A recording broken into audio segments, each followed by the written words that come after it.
কি ব্যাপার, তোমার গাটা আজ এত শক্ত শক্ত লাগছে কি? কি ব্যাপার রোহন, তুই এইখানে? আর এইভাবে বারুণ বুকেলে শুয়ে আছে কেনে?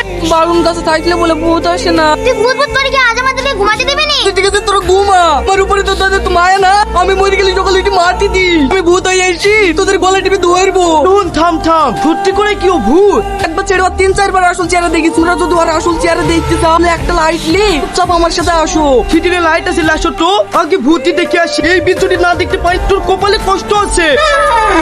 ঘরে তো অন্ধকার কেনে, ভূতে আবার তোমাদেরকে লাইট জ্বালি শোবে নাকি? টর্চ লাইটটা মারো।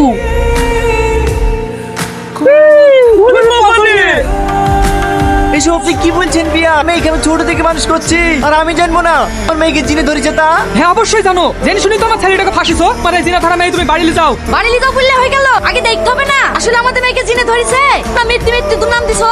এই বুড়ি তোর কি সত্যি সত্যি জিনে ধরেছে? না চাচা, ওরা সব মিথ্যে করে বলছে।